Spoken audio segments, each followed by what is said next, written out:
வணக்கம். அடியன் திலீபு பேசுகிறேன்.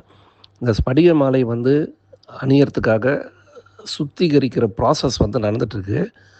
அதில வந்து ஒரு குரு மானசீகமா தன்னுடைய சீடர் சிறப்பா வரணுன்றதுக்காக, மேலோங்கி வரணுன்றதுக்காக, சிறப்பான முறையில அதுக்கு தேவையான விஷயங்கள்லாம் முறையா செய்ற விஷயம், படிப்படியா அந்த வீடியோலாம் பார்க்கும்போது ரொம்ப ஆச்சரியமா இருக்குது.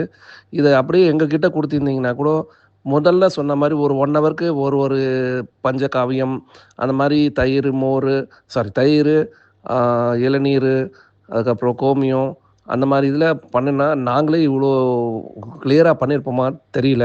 இது முக்கியமா பயன்படுத்த போறது நாங்க. நாங்களே இவ்வளோ சிறப்பா பண்ணியிருப்போமான்னு தெரியல.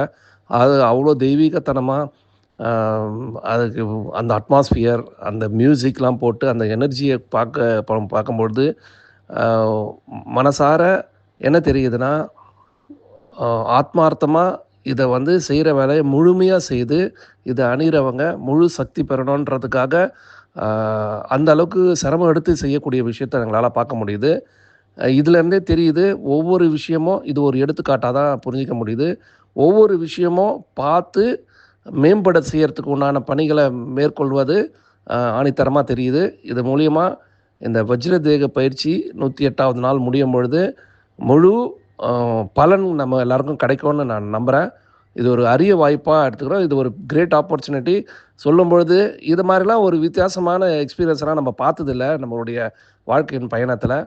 இந்த மாரி நம்போ ஆ முறையா அவங்க மாஸ்டர் சொல்றதெல்லாம் செஞ்சுட்டே வந்தோம்னா, நிச்சயம் இந்த 108 நாள் கழிச்சு ஒரு நல்ல நிலைக்கு ஆன்மீக ரீதியாவும், உடல் ரீதியாவும் பலமா உயர்வோம்னு சொல்றதுல எந்தவித மாற்று கருத்தும் இருக்காதுன்னு நான் நம்புறேன். இது என்னுடைய புரிதல். நன்றி, வணக்கம். அத எக்ஸ்பீரியன்ஸா நான் ஷேர் பண்ணணும்னு விருப்பப்பட்டேன். அது இந்த குரூப்ல பதிவு பண்றேன். நன்றி, நன்றி, வணக்கம்.